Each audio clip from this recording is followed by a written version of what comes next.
O Festival Internacional de Curtas tem o patrocínio da SPCine, o patrocínio do Itaú, a correalização do SESC, da Cinemateca Brasileira, e ele vai até dia 28, com sessões aqui no Centro Cultural São Paulo, de hoje até o dia 28, com uma seleção de filmes muito bacanas, concentrada justamente mais nos filmes brasileiros.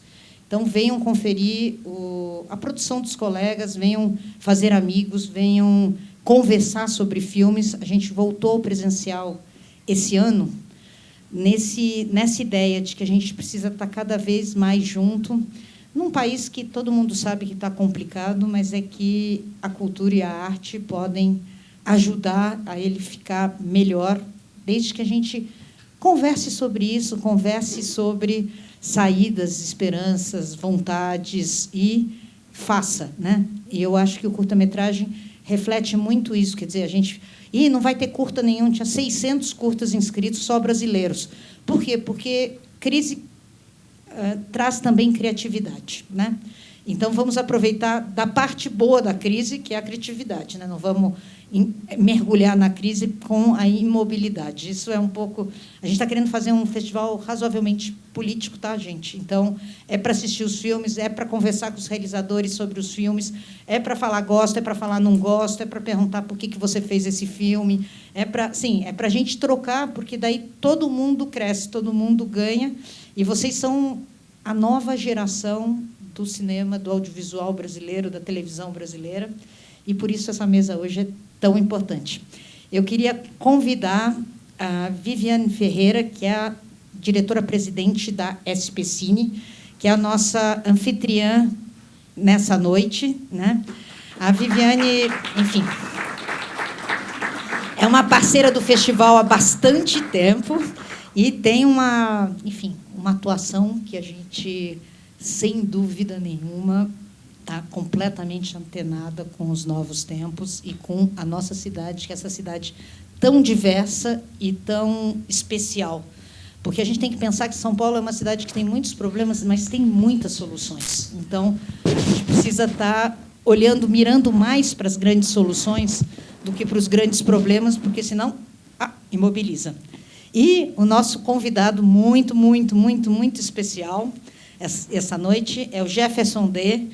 O Jefferson, curta-metragista.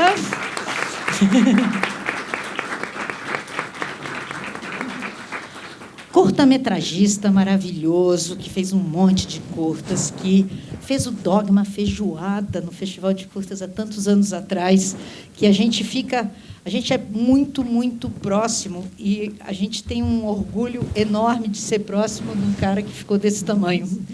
E acho que, quando a gente pensou essa masterclass,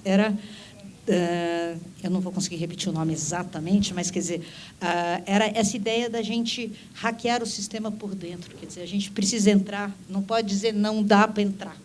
A gente precisa realmente conhecer para poder mexer nesse sistema. Eu acho que a Vivi é uma grande especialista disso, né?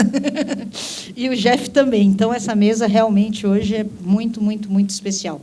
Ela estará disponível no YouTube, então, se vocês gostarem, também avisem os amigos. E, por favor, frequentem o festival, né? Eu acho que é o nosso grande desafio esse ano, e, se as salas ficarem vazias, vai dar aquela tristezinha básica, né?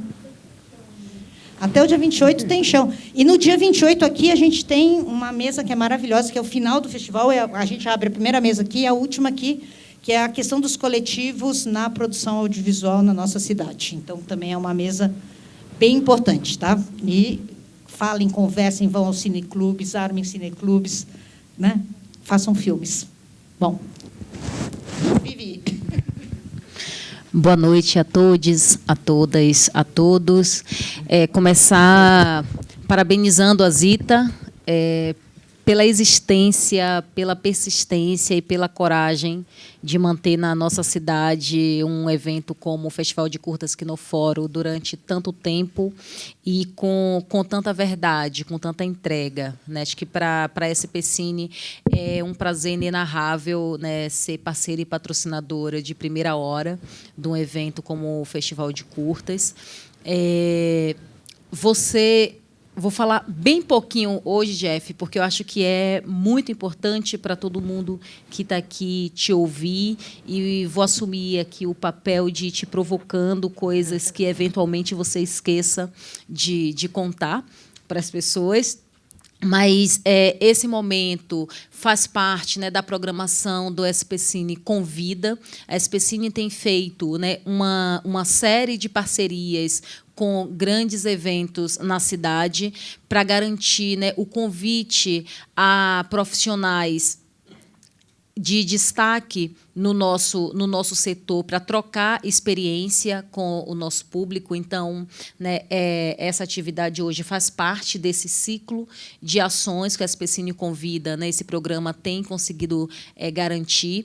Para além disso, como o Jefferson D é super especial, hoje também seria o dia de formação presencial para a nossa turma de agentes cineclubistas, né? A SPCine tem um programa de agentes cineclubistas. A gente sabe que o cineclube segue sendo o coração da formação do olhar, né, da formação do pensamento audiovisual e cinematográfico. Então, a gente olha para o cineclubismo com muito carinho, muita dedicação. Então, a cidade hoje conta com esse programa, que reúne agentes cineclubistas, articuladores e também os suplentes ou pessoas suplentes desse programa estão aqui hoje para poder trocar ideia com você. Você vai contar para a gente como você hackeou o sistema, e eu vou estar aqui te provocando para te hackear, a não deixar nenhuma informação de fora para essa galera, porque essa galera merece e está com muita sede de te ouvir. Mas, antes, quero agradecer a sua disponibilidade e a sua generosidade. Né, você, de fato, é um parceiro também de primeira hora, um cara extremamente comprometido com o audiovisual do nosso país, e sempre se colocou, de fato, na trincheira das nossas batalhas, desde o Dogma, Feijoada, até aqui. Não vou falar por você, mas queria agradecer também a sua existência, Jeff. Meu Deus!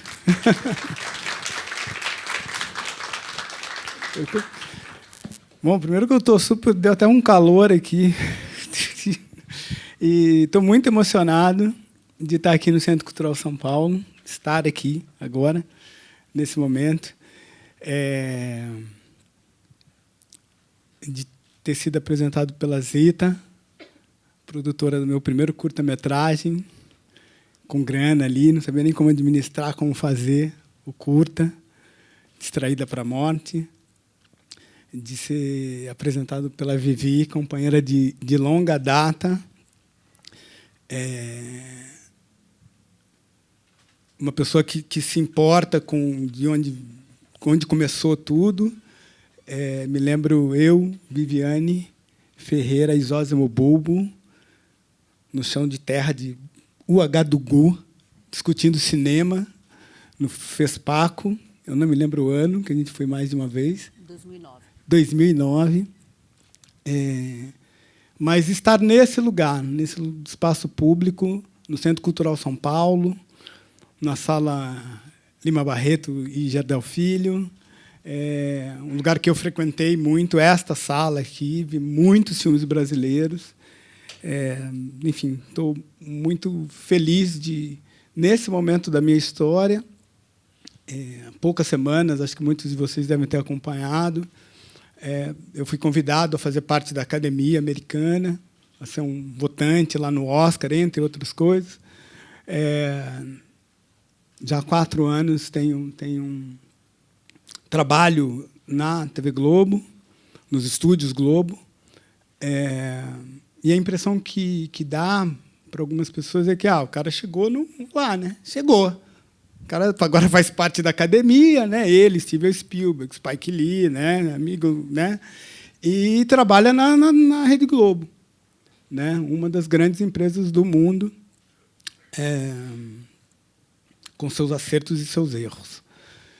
E isso, para mim, é mais um motivo importante de estar aqui, no 33º Festival Internacional de Curtas, porque é aqui que tem trazido as novas ideias, desse lugar que tem oxigenado o cinema brasileiro, desse lugar que tem se experimentado o tempo todo, em toda a sua história. A gente vê filmes que foram experimentações, e eu sou uma prova disso, de que essa experimentação e essa reflexão e esse grito que foi dado há 22 anos atrás, com o Dogma Feijoada, era um pouco que, né, os nossos filmes importam, né, os nossos filmes pretos importam, né, e foi dentro do Festival Internacional de Curtas, por uma provocação de um outro cara, que eu não sei se está aqui na sala, que é o Francisco César Filho. Está lá em cima, lá.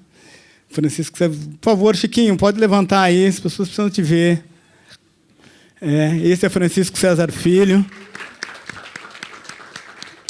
diretor, entre outras preciosidades, de um filme chamado Hip Hop SP, muito importante, um registro histórico, um filme muito importante, e esse foi um provocador que viu o Dogma Feijoada e falou: a gente precisa fazer um barulho com isso, que isso é muito importante.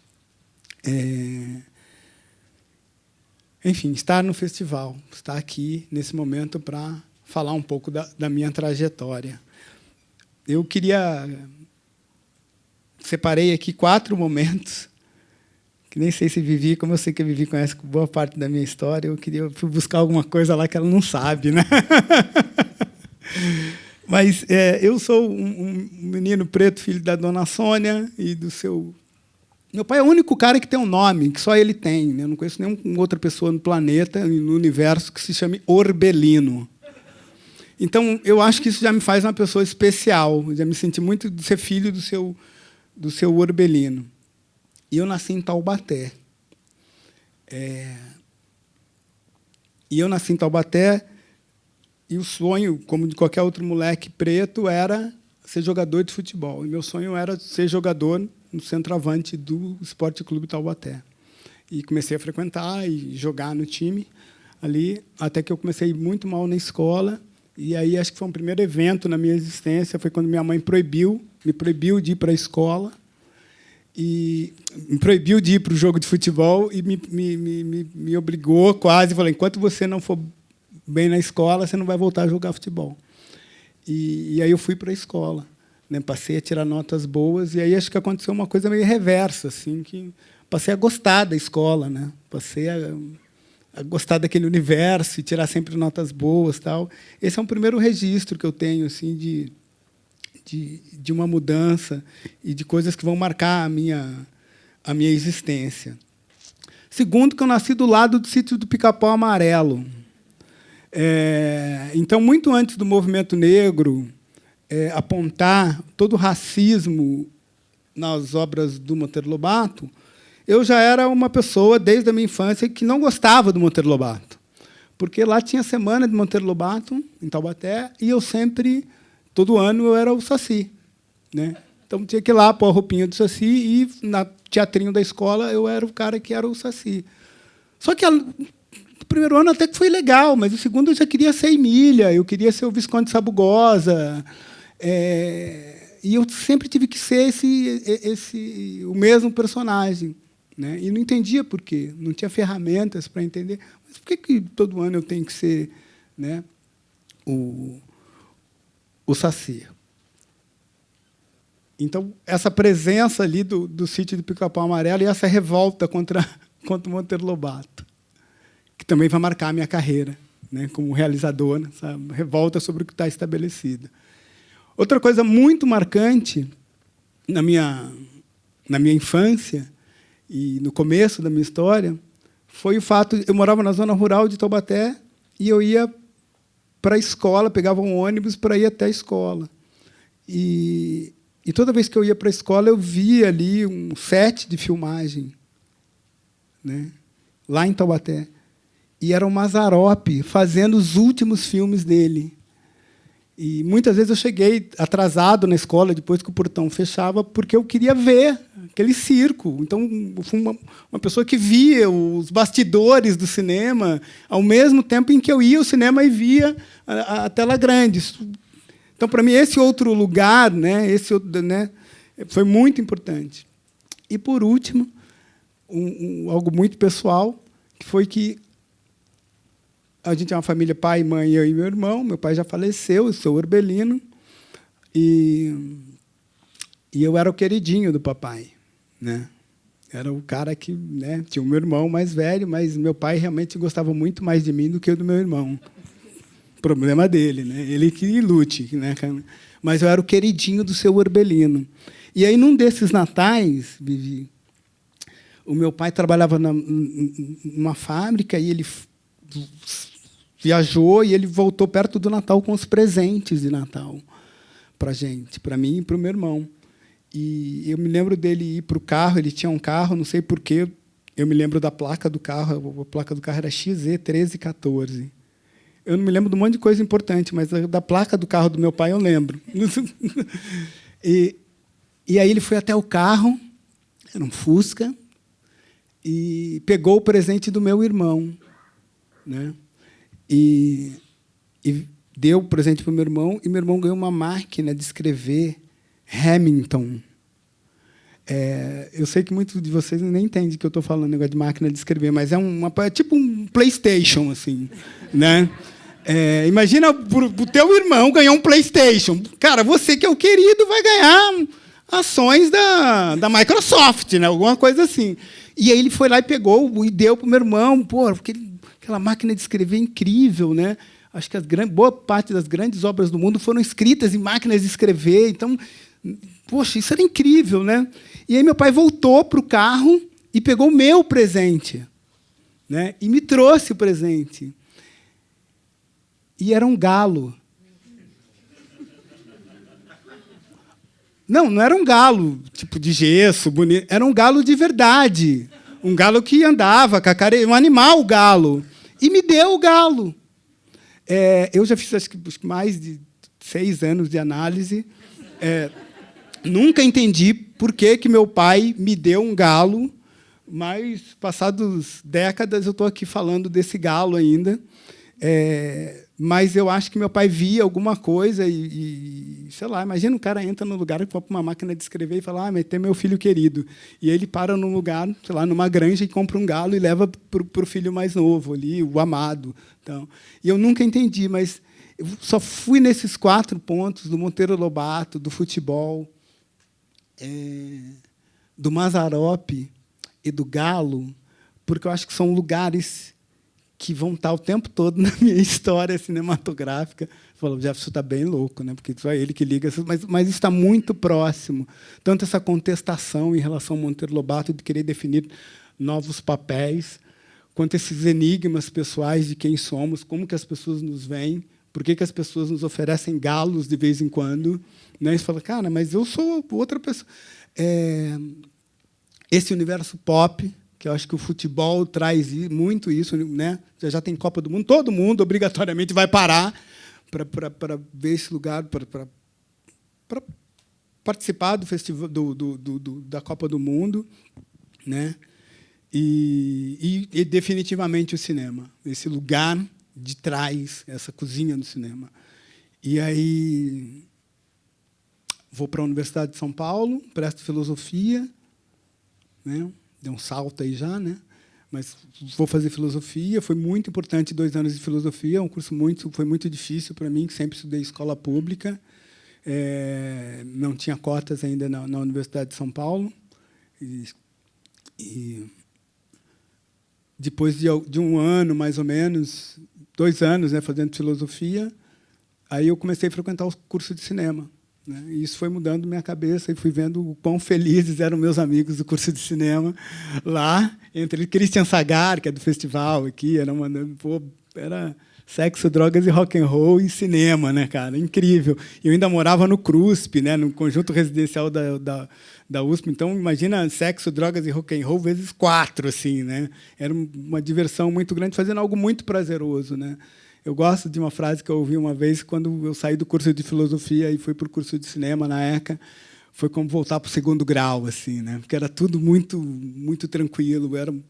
Foram momentos de muita formação, mas de muito prazer. Foi um lugar em que, voltando à questão do menino que gostava de estudar lá, né, filho da dona Sônia, tive professores e professores incríveis. Maria Dora, diretora da Cinemateca, me deu aula de montagem. Jean-Claude Bernardet me deu aula de roteiro, Maria Rita Galvão me deu aula de de História do Cinema, Calil, que já foi, inclusive, né, secretário de Cultura, me deu aula de legislação, Sasso me deu aula de som, e aí mergulhei nesse universo de cinema e fui me encontrando, e a ponto de não concluir o curso porque ganhei um prêmio Estímulo e comecei a entrar nesse universo. E a primeira produtora que me acolheu foi justamente a Super Filmes, que é uma grande produtora, mas naquele momento estava fazendo filmes grandiosos assim. Me lembra, Zita, que, se eu não estiver errado, era Memórias Póstumas de Brás Cubas, era um documentário maravilhoso sobre fé, né? E um outro documentário, O Povo Brasileiro. E aí foi dentro dessa grande produtora que eu comecei a entender o sistema ali por dentro, né? Fui entendendo como funcionava, como escrever os filmes dos editais, quem eram as pessoas que eram juradas nos editais, e aí eu tenho que escrever para essas 5 pessoas brancas que não sabem da história racial. Então, tinha um lugar de entendimento de como funcionava, né? E esse entendimento foi justamente na época dos curtas. Depois eu vou fazer um curta muito importante, e Distraída por a Morte foi em 2001, e aí, em 2003, eu faço um curta que muda definitivamente a minha história, que é um curta chamado Carolina, sobre a Carolina de Jesus. Isso foi em 2003, quase há 20 anos atrás, e eu ganho todos os festivais que ele participou, né? E me abre portas para, então, começar uma carreira nos longas-metragens, e aí começo a preparar o meu longa-metragem, Brother. E aí, enfim, o resto é história. O resto são os longas, mas só queria dizer desse lugar, né? De como os elementos pessoais e profundamente brasileiros, né? E caipiras, né, do interior de São Paulo, vão me formar, né? E é desse lugar que eu busco, é desse lugar que eu procuro entender, dessa curiosidade de não gostar do que todo mundo achava interessante, né, que é o Monteiro Lobato, e, ao mesmo tempo, lançar um olhar, há 20 anos atrás, para essa escrita dessa mulher preta da periferia de São Paulo, e que tinha me tocado, tinha me apontado um caminho. Ninguém falava da Carolina, eu mesmo conhecia muito pouco sobre ela. E já fui logo chamar a rainha para fazer a Carolina, né? Dona Zezé Mota. E aí tem esse lugar também de trazer, como é que esses grandes atores brasileiros, né? Então, é um pouco esses lugares assim que eu me sinto muito tateando, né, chegando perto para entender como essa tal máquina funciona. E aí, feito Carolina, aí percebi que algumas grandes produtoras e grandes players do mercado, entre eles a Sony Pictures e a Globo Filmes, se aproximaram do projeto que estava fazendo de longa, e aí tive também a conquista, né, de entrar no Laboratório de Roteiros do Sundance, que é o instituto fundado pelo Robert Redford, e aí me senti já dentro, né, dentro desse lugar, dentro do sistema. É assim que funciona, tal, e que essas coisas vão desembocar agora, né, recentemente, tanto nessa grande empresa brasileira, que é a Globo, quanto em me tornar um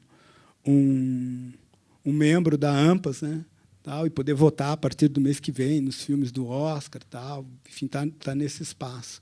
Mas essa essência, né, esse lugar, esse meu ponto de vista, nasceu e está muito fundamentado nesse lugar. Me sinto aqui na minha casa mesmo. Foi aqui que eu fui provocado, e vou ser provocado mais uma vez, né?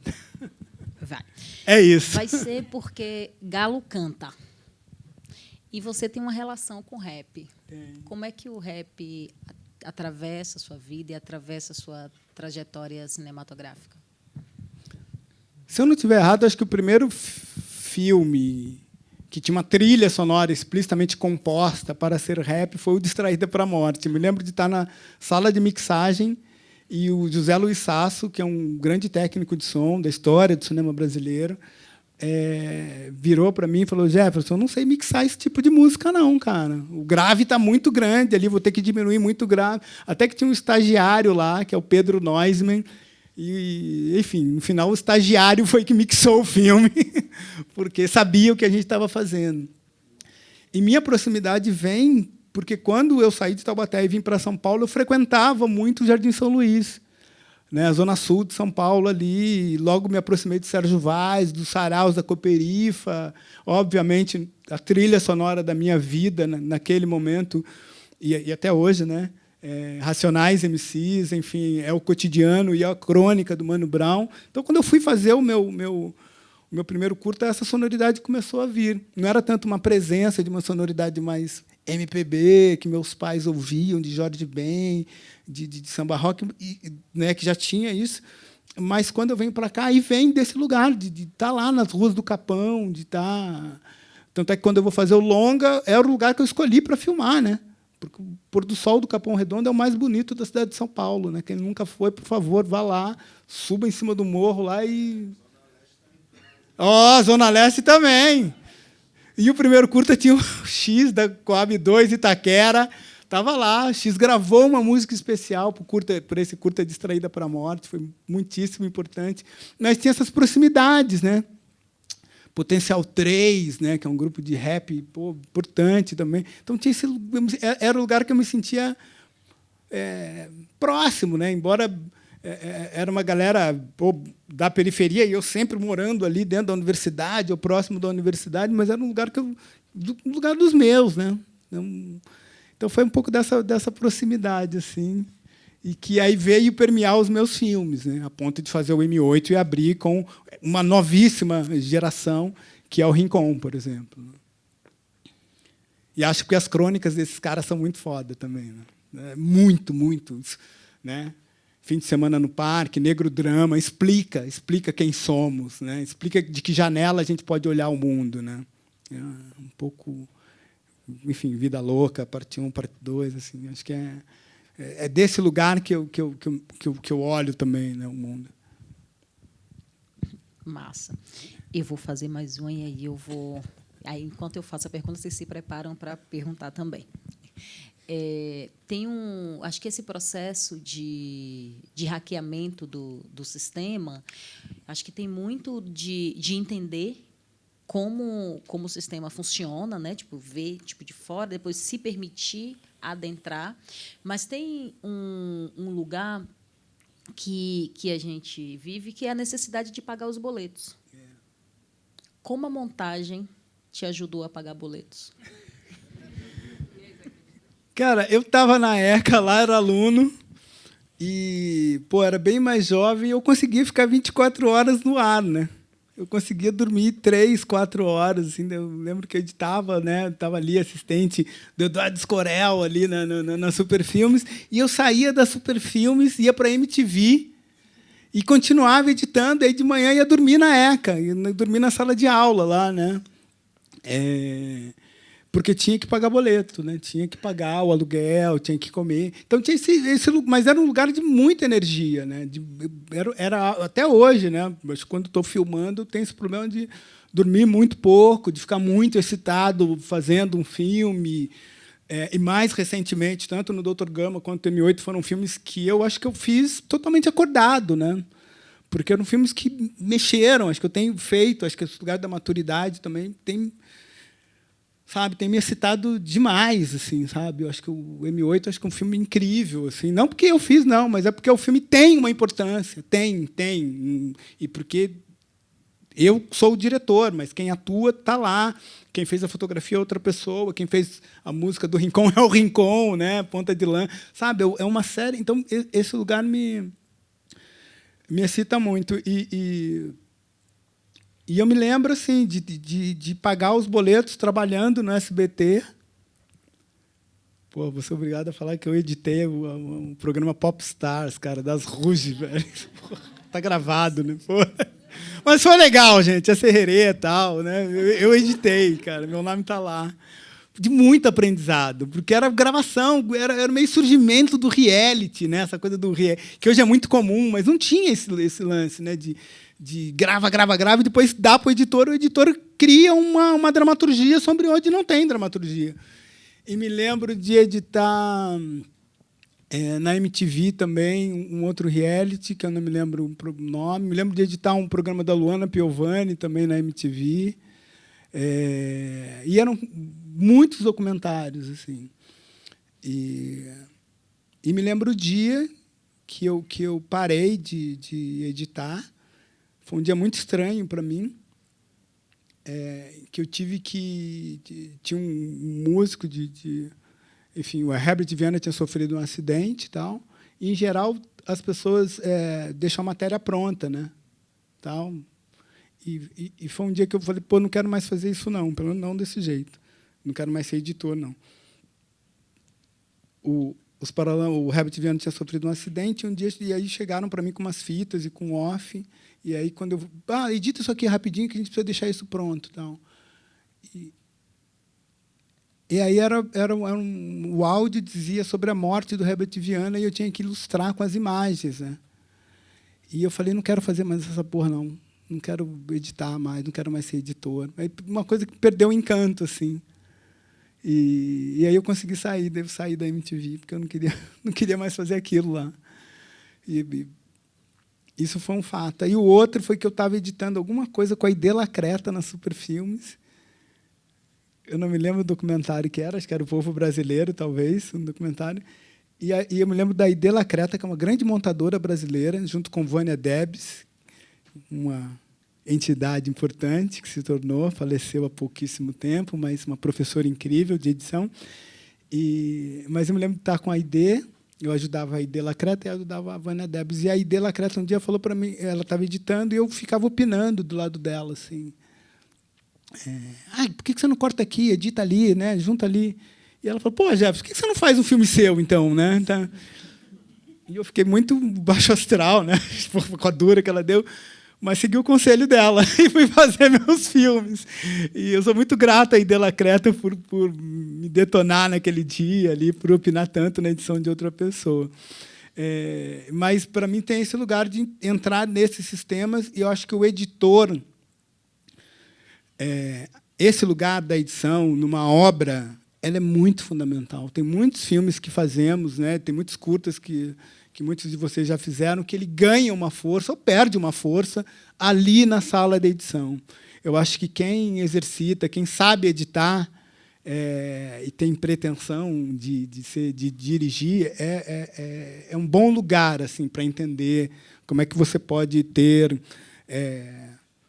10 horas de material e transformar aquilo no longa de 1h30. Ou como você pode ter, 3 horas de material e transformar num curta-metragem de 15 minutos. Né? Esse lugar da edição, que é o lugar da síntese, ainda mais eu que venho do curta-metragem, né? Então eu editei os meus curtas. Né? Então já estava no curta-metragem, tinha a edição.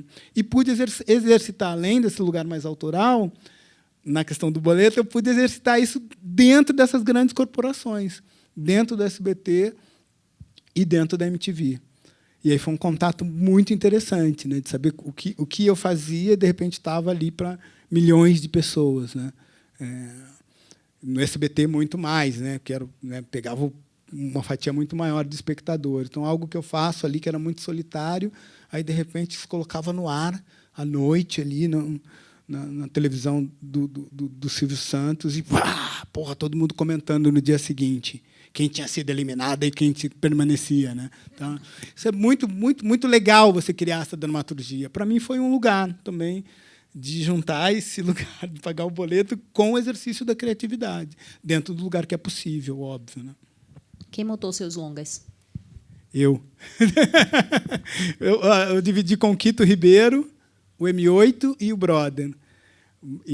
Mas eu tenho muito esse lugar de eu edito o filme e aí eu gosto de mostrar para muita gente, para muita gente colocar defeito, né? E aí meus filmes também têm esse lugar dos produtores grandões, né? Então sempre tem Netflix, sempre tem a Paris Filmes, sempre tem a Sony, sempre tem a Globo Filmes, e aí essas pessoas opinam também, né?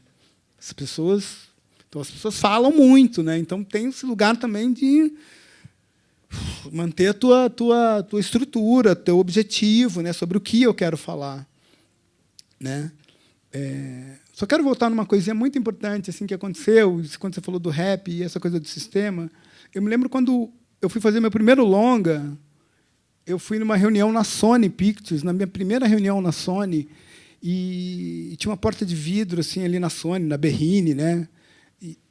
E aí quando eu fui entrar na Berrine, né, marquei lá tal, na recepção, anotou, e eu subi lá, não sei se era 12º, 20º, mas e assim que eu parei, tinha uma porta de vidro, e eu estava sempre com uma mochila, e tinha uma senhora branca, e acho que tinha, né, mais de 60 anos, assim, e ela estava assim, anotando uma coisa, e a primeira coisa que ela, quando levantou o rosto e me viu, ela falou assim: moço, entrega ali do outro lado, entrega ali do outro lado. E eu estava ali para conversar com o presidente da Sony Pictures para falar sobre o meu primeiro longa. E eu falei: eu sou o Jefferson D. Ela abriu, né, aquela cara meio sem graça ali, e eu comecei a minha reunião com o presidente da Sony. E eu, nessa reunião, falava muito, toca fim de semana no parque, no filme, e eu falava muito, né, nessa e em outras reuniões, sobre essa música, fim de semana no parque, dos Racionais MCs. Tal. Aí, uma hora, ele levantou a mão, tinha várias pessoas na reunião, ele presidente, mas tinha o departamento de marketing, o departamento de desenvolvimento, enfim, estava todo mundo lá. Mas ele levantou, né, ele falou: Jefferson, estou achando interessante, mas quem é esse tal de Racionais aí que você fala? E eu falei: então, lembra quando eu falei que esse meu filme, Brother, diz respeito à juventude brasileira, tal, e eu queria que o meu filme fosse visto por jovens, tal, e que gostam de rap? Então, esse é o principal grupo, né, do Brasil, de rap, né, chama Racionais. Mas, na próxima reunião, eu vou trazer o DVD dos Racionais, né, para o senhor ver como é que é esse grupo. Então. Aí, enfim, rolou a reunião, né, eu tentando bater a carteira da Sony para investir nos meus filmes, tal, no meu filme, e fui para casa, tal. Sei lá, um mês depois eu voltei, a gente teve uma outra rodada de reuniões, desenvolvimento de roteiro, e aí ele começa a reunião dizendo assim: quando eu cheguei em casa eu perguntei para o meu filho se ele conhecia esse tal do Racionais aí que você falou. Meu filho foi até o quarto dele e trouxe o tal DVD, eu já ouvi, eu vi. E aí eu falei: então, era sobre isso que eu estava falando, de que o meu filme não é para o senhor, é para o seu filho.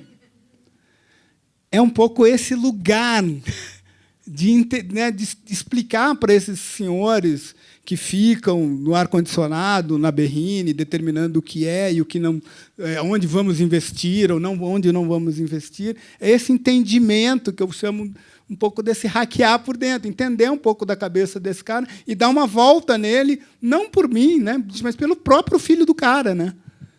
Um pouco esse entendimento que eu me lembro bem, assim, que falei: entendi como é que eu tenho que, né, dar essa volta. Eu tenho uma que vou fazer por último. Agora eu vou verificar quem aqui na plateia tem perguntas. Geral.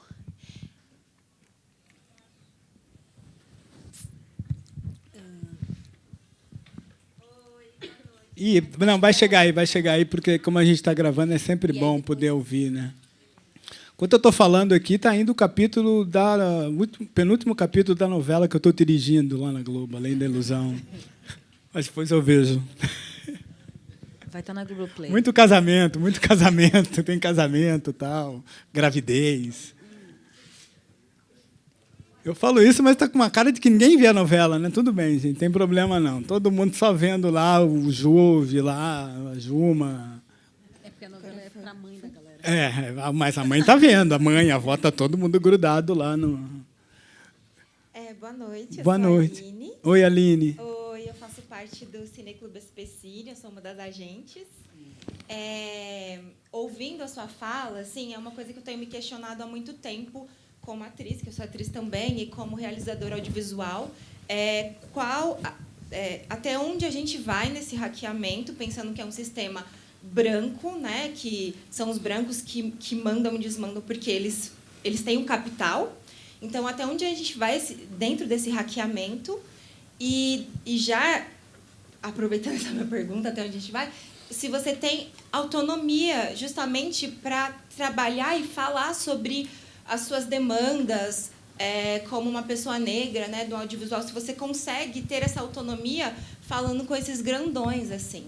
E aí eu tenho outra pergunta que será que precisamos necessariamente desses grandões para começar a fazer filme? Nós, pessoas negras, pessoas indígenas, pessoas, né, não brancas, a gente precisa necessariamente do aval dessas pessoas para fazer filmes? Porque se a gente precisa sempre do aval, obviamente eles têm o dinheiro, né? Então a gente vai ter que dialogar com eles. Mas eu fico pensando como sair também da aba, entre aspas, que a aba parece ruim, né?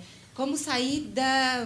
Tem o pagode, né? Sai da minha aba, sai para lá, Alexandre Filho. Mas como se desvencilhar também, sabe, desses grandões, para que a gente tenha autonomia para fazer os nossos filmes e pensar também numa distribuição em massa, né? E eu sei que tudo isso, enfim, precisa de dinheiro, mas eu acho que a gente tem que também começar a pensar em como sair dessas sociedades que, de alguma forma, travam. Talvez não trave, você pode responder que não trava, né? É um ganha e perde, né?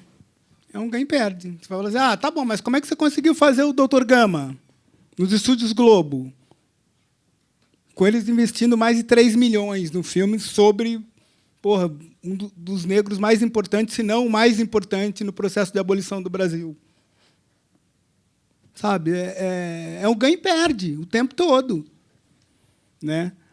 Uma coisa que para mim é muito difícil, e esse talvez seja o entendimento, que já dividi isso muito com Viviane Ferreira, a ponto da Vivi mudar a legislação, essa mulher aqui, mudar a legislação, que era assim, não bastava investir no diretor preto. Tinha que investir na empresa do diretor preto. O que fez a diferença, vamos olhar os nossos amiguinhos lá de cima, lá. Spike Lee, Shonda Rhimes, Jordan Peele, Oprah, Ava DuVernay. Na boa, óbvio que é importante o Denzel ganhar melhor ator com o dia de treinamento. Óbvio que é muito importante Sidney Poitier e toda a sua história na frente da câmera. Mas vamos considerar que o que mudou a história foi o Spike Lee ser dono da produtora dele. Foi a Ava DuVernay ser dona da produtora dela. A Oprah ser uma grande produtora de cinema. O Jordan Peele vou fazer o Corra. De que jeito? Do meu jeito. Do meu jeito. É um pouco esse lugar. Só que tem um caminho. Tem um caminho. E aí, a história norte-americana explica muitas coisas, mas, cara, eu estou em São Paulo, né? Eu sou brazuca, né? Aqui as pessoas conhecem Malcolm X, conhecem Martin Luther King e não conhecia Dr. Gama. O nosso passo é lá para trás ainda, é para começar para contar uma história. Então, um pouco esse ganha e perde, né? Como é que eu sinto que, óbvio, eu consigo negociar hoje melhor do que eu negociava lá atrás, né? Acabei de dar o exemplo de como Racionais eu queria tocar no meu filme, né? Queria conseguir tocar Racionais no Brother, mas, ao mesmo tempo, eu só consegui muitas coisas aqui, no meu primeiro filme, porque tinha um aval do Robert Redford, do Sundance. O próprio longa que eu fiz teve uma grande repercussão no Brasil, porque ele entrou no Festival de Berlim, né? Então, esse processo sempre... Eu não consigo ver outro caminho nesse momento, assim, a não ser esses grandes agentes do streaming. Eu não vejo como fazer uma série e que essa série não vá para a Amazon, para a Apple, para o Globoplay, para a Paramount. E não são pessoas negras que estão no comando nesses lugares, nem no Brasil, nem fora do Brasil. Em geral, a pessoa que está gritando diversidade nesses lugares é uma pessoa branca, um homem branco. Falou, não, aqui na empresa aqui vamos ter diversidade. Isso é um valor muito importante. É um homem branco falando. Do Rio de Janeiro ou de São Paulo. É esse cara quem dita essas regras. Então, é esse o lugar da negociação também. Né? Foi um pouco com essas pessoas que eu ganhei e que eu perdi, né? Nesse processo tal, de produzir as minhas obras. Né? Óbvio que, quando aquela senhora me barrou ali na Sony, lá atrás, eu poderia soltar vários palavrões para ela e xingá-la de racista, e etc., etc. Mas meu olho já estava num outro lugar, já estava sentado lá na mesa, tentando como é que eu convenço o presidente. Então, tem um pouco esse lugar estratégico, porque também não é um lugar assim, o Jefferson chegou antes de mim, como diria Conceição Evaristo, meus passos vêm de longe, cara. Vem com Benjamin de Oliveira, vem com Dona Ruth de Souza, que fez meu curta, vem com Zezé Mota, né, que topou fazer o Carolina, e que, obviamente, o filme teve uma visibilidade enorme. Vem principalmente com Zósimo Bulbo, que fez um filme chamado Alma no Olho, que nos tocou, o filme que funda o cinema negro brasileiro, né, o filme feito por um homem negro, falando da história negra. Então, eu sei que eu estava num estágio, acho que é um pouco essa visão histórica, né, que depois de mim viriam outras pessoas, ou virão outras pessoas, com certeza, outros homens, outras mulheres, outras pessoas trans, outras diversidades pretas e periféricas e indígenas. Mas eu olho para o processo também. Não dá para falar assim, eu não consigo pôr meu filme no cinema. Quem não consegue colocar o filme no cinema é o cinema brasileiro. Sabe? É o Kleber Mendonça que não consegue colocar o filme dele no Brasil. Imagina eu.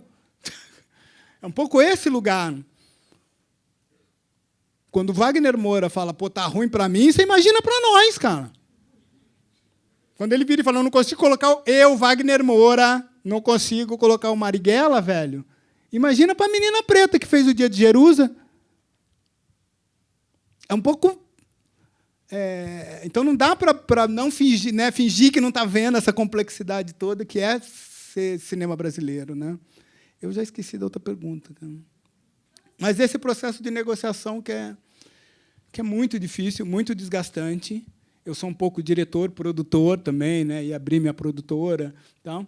E eu só ganhei, aí o lado cruel, eu só ganhei e só consegui fazer esses grandes filmes porque a minha pequena produtora se associou a uma grande produtora. Esse é o lado cruel e muito desgastante dessa história. É muito legal você olhar e falar, o Jefferson fez o M8, foi com a Migdal. O Jefferson fez o Dr. Gama, foi com a Paranoide. Então, eu quero ver os milhões na conta da minha empresa para eu construir o que eu quero construir, cara. Isso é muito difícil. E esse é um passo, Vivi está super atenta a isso. Muitos editais passaram a ter essa preocupação, porque era uma preocupação nossa já há muito tempo, e a gente falou muitas vezes desse assunto, de como as produtoras de pessoas pretas não conseguem sair do lugar.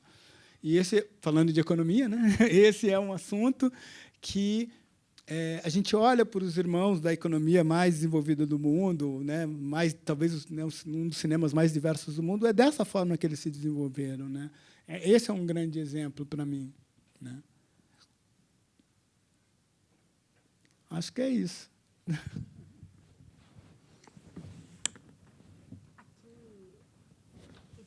Vou tentar ser menos prolixo, gente. Que, como é seu nome? Eu já começo a falar lá do seu Orbelino. Juro que eu vou tentar mais direto ao assunto. Boa noite, eu sou Giovanni, eu sou ator, dublê, diretor, faço publicidade também. A minha pergunta é mais... no meio publicitário, na indústria cultural, existe um debate muito grande sobre produções culturais para o público LGBTQIA+, em relação a como o capital se comporta para produção para esse público, e acaba gerando um grande debate sobre o pink money. Né? Eu queria saber se existe um debate sobre isso para a produção de conteúdo para o público negro, para o público indígena, que nem existe em relação ao pink money. Eu acho que não. Pelo menos essa é a visão que eu tenho. O que eu vou dizer é que tem homens brancos decidindo, fazendo mesa, discutindo os nossos os destinos do Pink Money, os destinos, né, do Black Money, enfim. De fato, eu não consigo enxergar esses grupos, né, falo isso como, né, quem se relaciona com essas grandes empresas, eu não vejo. Tem uma pessoa na mesa preta, para justificar, inclusive, a palavra diversidade. Mas eu não consigo enxergar essas discussões com diversidade, né? Porque dá a impressão que todo preto é igual, toda preta é igual, velho. Não.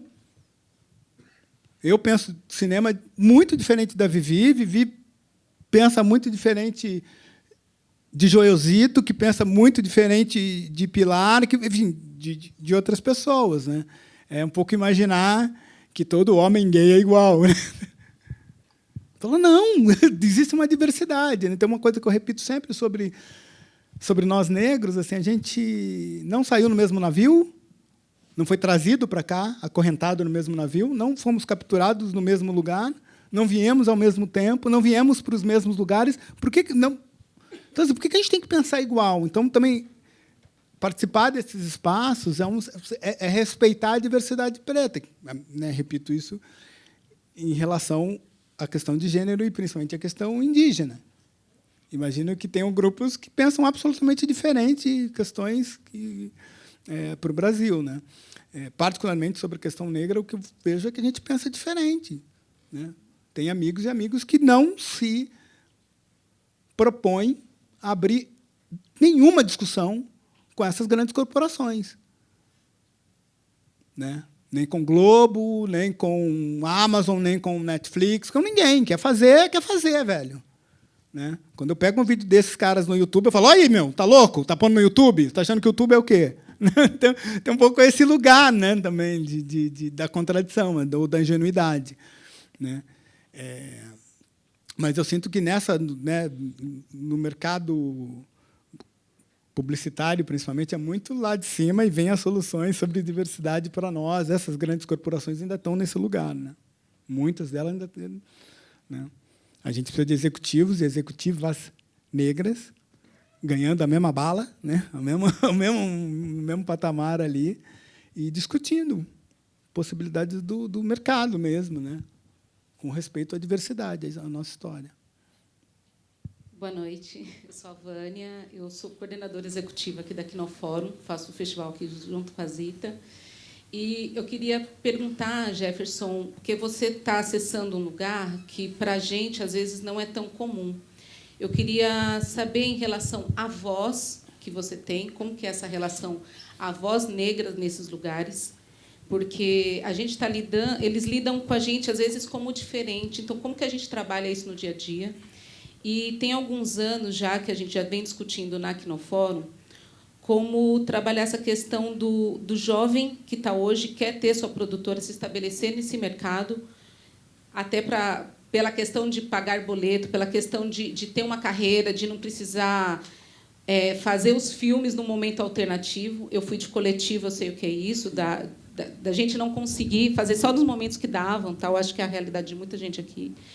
Então, eu queria que você apontasse alguma coisa para o futuro, para esses jovens que estão aqui, para quem quer se estabelecer, qual é esse caminho e como é essa construção dessa voz nesses espaços que a gente está chegando, nós estamos chegando neles agora, porque é bom, mas é muito frustrante também.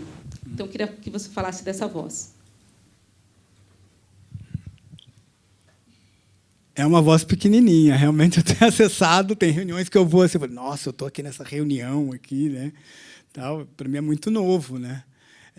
Ver pessoas que estão há 40 anos, né, na televisão e 20 anos na televisão, pessoas que fizeram coisas importantíssimas, e, de repente, eu estou na mesma sala que os caras, podendo levantar a mão e falar. Né?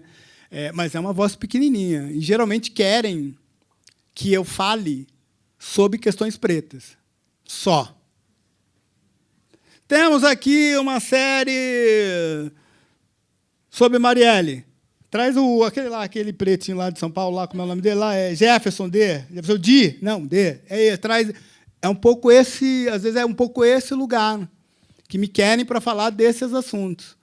O que eu tenho batalhado e que eu tenho me colocado na prática é fazer a novela das 18, estrelado por Rafael Witt e Larissa Manoela, velho.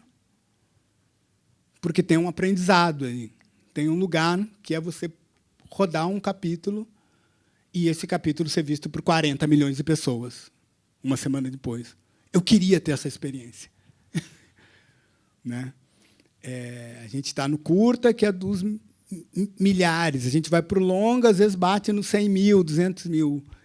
Um capítulo, uma cena que eu filmo, né, hoje, amanhã, principalmente, né, hoje, penúltimo capítulo, amanhã. Eu sei que, para a gente, para muitos de nós, esse universo aqui nessa sala, e para muitos que vão assistir depois, é um lugar distante, né, falar em novela, canal aberto, tal, mas ainda é algo muito importante no Brasil. Muito importante. A gente sabe que quando a gente começa a sair desse espaço aqui mais central da cidade, a internet já não pega tão bem. Mas a Record pega. Mas a Globo pega. A Sônia Abrão pega. O Silvio Santos pega. E pega aqui, pega no Acre, pega em Roraima, pega no Maranhão. Né? Então, um pouco esse lugar me interessa muito. Então, tenho procurado ser um pouco utilizar essa minha voz para chegar nesses... Acho que é em duas mãos. Primeiro, alertar realmente que é necessário muita diversidade. Acho que a minha presença preta, essa cara preta aqui, não sou moreno, sou preto mesmo, já está numa reunião, as pessoas já falam, só tem um aqui. Então, já sabe que tem essa questão da diversidade tem que aumentar. E ao mesmo tempo, como diretor e como artista que sou, eu também quero fazer outras coisas. Não quero só me colocar como... o Jefferson é o diretor dos pretos. Tem um núcleo preto na novela, ele faz só aquele núcleo preto. Não. Dentro do Falar Aqui da Globo, eu tenho exercido esses outros lugares. Me interessa muito. E tenho sido compreendido lá. Eu e outras diretoras. Né? Maiara Aguiar, que é a primeira diretora preta da novela das 7, tem uma diretora preta lá na Globo. Tal. E uma menina está lá dirigindo a novela. Tal, e é desses lugares. Né? E desse lugar, que eu acho que interessa bastante, e a quem está começando também, quando a gente fala da questão preta, uma coisa que eu aprendi, desde a época dos curtas, é que fazer filme com gente preta é mais caro. Em primeiro lugar, por uma questão física. Porque, para iluminar a pele preta, a gente precisa alugar mais luz. Isso é fato. Fato físico, não é nem político, não é nem... É fato. Então, o que eu quero dizer com isso? É que, para a gente se propor a fazer filmes periféricos, filmes com gente preta, ou mesmo sobre a pele indígena, que seja, muitas vezes, como com as pessoas pretas, a gente vai precisar gastar mais com luz. Isso implica mais... Para fazer o Dr. Gama, a gente gastou muito mais dinheiro, né, do que se fosse um filme sobre a Princesa Isabel. Era menos luz. Então, tem esses lugares que aí, aonde, né, dá a impressão que uma lâmpada mágica, e eu fui descobrindo. Não, cara, é a sala de aula, né, não tinha tanta internet, era ali a ECA, né, aquele lugar lá do sexo, drogas e rock and roll, mas de muito aprendizado, de muita formação, de muita aula de fotografia, entendendo como que eram essas reações. E, obviamente, depois, com o advento da internet, entendendo por que Dona Viola Davis é tão bonita nos filmes. Por que o filme Pantera Negra é incrível, sabe, do ponto de vista da fotografia. Né? Por que Moonlight é o filme mais lindo de todos os tempos. Vou repetir. Por que Moonlight é o filme mais lindo de todos os tempos? Mas e o Poderoso Chefão e o Cidadão Kane? Segundo e terceiro, porra. Normal. Mas o Barry Jenkins com Moonlight é o filme mais lindo. Mas como é que faz aquela luz da lua sobre aquela pele maravilhosa, né? Duas peles pretas diferentes ali.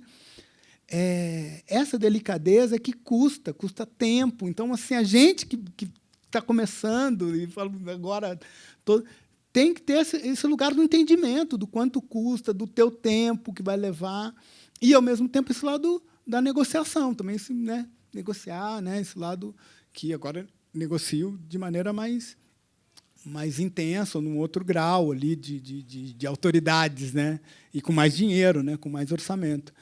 Mas o exercício é o mesmo, negociar com o outro. Né? Faz o curta, vai colocar no festival de curtas.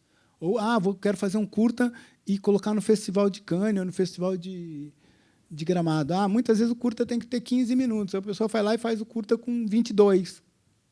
Sabe? Então, é entender que espaço, onde você quer chegar com o teu filme, né? O que você está fazendo. Né? Esse exercício da criatividade, mas não esquecer que isso que a gente faz, como Vivi bem apontou, paga boleto, sustenta pai, mãe, sustenta quem tem filho, sustenta, né? E mais do que nunca, existem muito mais caminhos hoje do que tinha há 20 anos atrás com o Dogma Feijoada, né? Existe esse lugar de negociação é muito maior, né? Jeff, falando em caminhos, aí vou resgatar aqui o início desse papo. Você disse que quando você ganhou o prêmio Estímulo, se sentiu estimulado o suficiente a mergulhar na atividade, a ponto, inclusive, de entender que a universidade já não era mais tão interessante assim. E aí, isso suscita para a gente uma outra reflexão, e que queria que se pudesse contribuir, como as políticas públicas elas podem ser fomentadoras do hackeamento para nós. Eu não existiria sem nenhuma política. Estudei na USP, entrei pela filosofia, aí passei por trás, ali entrei para o cinema, pela parte de trás da ECA, mas entrei, estava lá na sala de aula, eu estava lá, estilo Luiz Gama. O Prêmio Estímulo, os festivais, como, né, o Festival de Curtas, que para mim também foi sempre companheiro, né, da minha formação, das discussões e do debate, né? Então, para mim, e esse lugar dos editais, especificamente o Prêmio Estímulo, que sempre foi destinado para quem estava começando. Principalmente a quem é de São Paulo, acho que todos os cineastas mais conhecidos hoje, Chico Teixeira, Tata Amaral, Francisco César Filho também, acho que Você ganhou o Prêmio Estímulo também? Não, né? Não, eu ganhei o edital de fomento do município. Porque, né, o Estado faz política pública, mas a cidade também. É isso aí, mas naquela época não fazia. Na minha época não fazia. Na minha época nem tinha esse Specine, né? Mas é esse lugar não existe possibilidade de algo tão potente surgir sem intervenção do Estado, né? O cinema não tem... É tão óbvio, né, para o cinema americano, né, quando a gente pensa, manda o cinema primeiro, aí depois manda o navio, manda as tropas militares. Mas, né, esse lugar do cinema é tão importante, né, e a minha trajetória toda é marcada por isso. Todos os filmes. Não fiz nenhum até hoje que não fosse marcado. E acho que desafio também a qualquer pessoa negra que tenha feito um filme realmente potente, sem intervenção do Estado, de alguma maneira. Seja no seu aprendizado, na sua formação, seja na feitura, ou mesmo seja na divulgação, né, na exibição.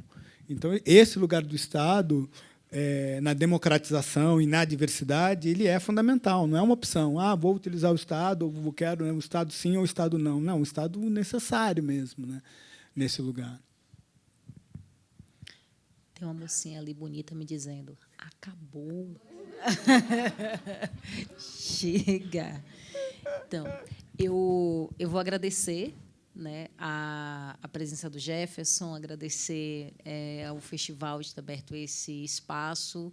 Sou essa pessoa pisciana do coração mole, vou permitir a última pergunta. E, na sequência, o Jefferson responde e se despede da galera. Está aqui. Hackeando as regras do jogo. Obrigada. Então, estamos no jogo. Boa noite, gente. Tudo bom? Meu nome é Denise Salles. Na verdade, eu acho que eu já estou hackeando aqui, que eu não sou da área de cinema. Mas eu já comecei me metendo numa área. Porque eu já tenho um filme, na verdade, é um videoarte, né? Na verdade, assim, eu conto a história de um estúdio, que eu tenho uma base de moda. E quando você falou sobre a experimentação, eu me senti nas suas palavras. Você vai pegando várias coisinhas, vários códigos da sua vida e você vai montando, né, a sua história aí dentro do cinema e da sua construção, da sua formação, né? Então, eu me vi muito nessa sua narrativa, porque é justamente isso. O meu estúdio foi dado por Exu quando eu estava desistindo da moda, e Exu dá o nome, né, do estúdio, e esse nome eu criei só reproduzi toda essa história, materializando no videoarte, né? E eu... Fico até nervosa, gente, desculpa. Mas tem que fazer a pergunta. Aí é que fica bom. E aí, a partir daí, o nome do estúdio passou a ser um personagem, né? Que é Oromin, que é o Aoro. E eu conto a história de uma criança rosa que se descobre preta dentro desse processo ancestral e que tem toda uma narrativa que se torna o próprio Exu. Muito curto, sem recursos, sem ter conhecimento técnico de roteiro, de cinema, de câmera, de fotografia, mas nessa base de experimentação. E foi justamente trazendo essa questão de estética, que é do meu universo, né? Tanto de construção de imagem quanto de moda, e também de construindo tudo, roupa, e indo nessa intuição. Na verdade, a minha pergunta é o seguinte: você vê novos caminhos em construir novos imaginários, né? Principalmente quando nós pretos vem falar da nossa construção imagética. É um caminho que a gente pode, de repente, você trouxe a referência da minha vida, que é Moonlight, então, assim, esteticamente é um mergulho. Será que, mesmo sem essas políticas públicas ou esse mercado de cinema nacional não ser tão potente, mas com base nessas experimentações que não está em curso, em faculdade, que é muito interno, e de se criar esse hackeamento estético também, de construção de uma nova perspectiva sobre o cinema, será que não é um caminho palpável para, de repente, a gente galgar o grande público? Será que poderia ser, dentro da sua perspectiva, muito intuitiva? Eu acho que esse é o único caminho. Essa questão da diversidade é uma questão de sobrevivência mesmo. Ninguém aguenta mais histórias que se passam no Leblon ou na Avenida Paulista. Agora, como você deslocar sai do Leblon e vai para a Rocinha, ou sai do Leblon, vai para o Complexo do Alemão, ok. Ou sai da Avenida Paulista e vai para Parelheiros. Sai da Avenida Paulista e vai para Vila Inhocuné, você tem que criar uma dramaturgia desse negócio. Não dá para inventar a roda também, né? Esse é o grande problema, inclusive, de boa parte quando a gente é muito jovem. Você quer inventar a roda, vou inventar uma nova dramaturgia e não sei. E quando eu falo do Moonlight, e eu falo isso para explicar e responder assim, quando que a gente imaginaria que um filme sobre um homem negro, gay, no seu processo de descoberta gay, de Miami, que é uma cidade meio, né? A galera olha, lembra do Scarface ali e tal, né? Uma cidade que, né, não é Nova York, né? Não é Chicago, do Transform e tal. Então, assim, homem, negro, gay, de Miami e traficante. Cara, esse filme, nenhum prêmio estímulo, nenhum iria premiar esse filme. Esse filme é feito, esse filme entra no Oscar e ganha o Oscar. E ganha, assim, ganha ali, né? O que eu quero dizer, assim, na indústria cinematográfica, muitas vezes ela aponta para um lugar que não é mais do retorno, né? Que é um pouco, para mim, assim, na leitura da história do cinema, acho que aconteceu ali naquele momento histórico, aponta para um lugar que me interessava muito fazer. Tendo a história do Blaxploitation lá, do Shaft, tendo a história do Spike Lee, da Ava DuVernay, 12 anos de escravidão com McQueen, e aí vem o Moonlight, falando sobre a mão preto, tal, sensível, se descobrindo, pequenininho, invisível. Eu queria falar dessas pessoas invisíveis. O primeiro invisível que eu fui encontrar foi o M8. Eu não queria falar das pessoas que estão vivas, eu queria falar dos que já se foram, dos que não têm nome, velho. Não dos que aparecem no Datena, que é foda. Não da Marielle, que todo mundo sabe quem é. Eu queria falar daquele que não tem nome, que tem uma letra, M8. Pô, Apontei, o filme rolou, está lá no Netflix, bombando, estudado na Sorbonne. Aí queria falar de um outro cara invisível, do Dr. Gama, né? Do Luiz Gama. Então, e rolou. Então, o que eu sinto é que tem um movimento muito maior que acontece, passa aqui pela SPCine, passa por Los Angeles, passa. Não tem como esse movimento de diversidade não passar pelo Brasil, né? Passa pelo convite da AMPAS para que eu participasse lá também, tal. Passa pelo Centro Afro-Carioca, passa por tantos coletivos pretos, tal, que aponta para esse lugar. Só esse lugar não é possível, né? Essa é a minha leitura pessoal. Pode demorar um pouquinho mais, tal, mas é só esse lugar que vai sobreviver. Quem for diverso. Com a diversidade, a gente é forte. Nós, pretos, nós, cinema brasileiro, né? Tem uma frase que não me sai da cabeça, cara, o cinema brasileiro só vai ser realmente algo interessante quando as mulheres pretas tomarem o cinema brasileiro, porque são a grande maioria do cinema brasileiro, do povo brasileiro. Agora, tudo isso implica em criação de dramaturgia, não é simples, eu me sinto empoderado e vou lá fazer. Não, tem um aprendizado, gente, né? Tem uma maneira de construir, né?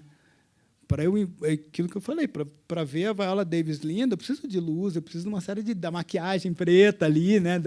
Então tem esse lugar que eu acredito muito. E com isso eu quero agradecer demais. Muito obrigado por vocês estarem aqui. Para mim é um momento muito importante, muitíssimo importante, muito importante. Desse momento acho que eu dividi tão especial da minha história, poder voltar aqui. Obrigado, Zita, por me convidar para estar aqui nesse momento da nossa história. E falaria isso 13 vezes. E, principalmente, por estar aqui 13 vezes. 13 vezes. Bom. E estar aqui, principalmente, ao lado da Viviane, que, se há alguma mudança que possa ser feita na nossa história, no audiovisual em São Paulo, é uma honra poder estar do teu lado, porque você tem construído a história, esse lugar, e ninguém melhor do que você tem hackeado o sistema efetivamente por dentro, de olho no coletivo. Muitas vezes o que faço em meu nome como diretor. Vai lá. É o meu troféu de melhor diretor, meu ego, e essa mulher tem feito muitas coisas infinitamente mais pelo coletivo e tem mudado a história da cidade de São Paulo, né? O cinema na cidade de São Paulo nunca mais será o mesmo depois que Vivi passou pela SPCine, porque eu também estou esperando ela fazer filmes também, que, porra, uma grande diretora, né? Com todo respeito à SPCine. Boa noite, todo mundo fiquem bem, viva o cinema brasileiro. Queria saudar aqui Zósimo Bulbo, Cirmar Antunes, Dona Ruth de Souza e a minha rainha que está aqui, né, está aqui entre nós, que é Zezé Mota, que sem ela também não teria feito nenhum dos meus filmes. Muito obrigado, é um dia muito, muito especial para mim, mesmo. E obrigada, gente. que as deusas abençoem todas vocês.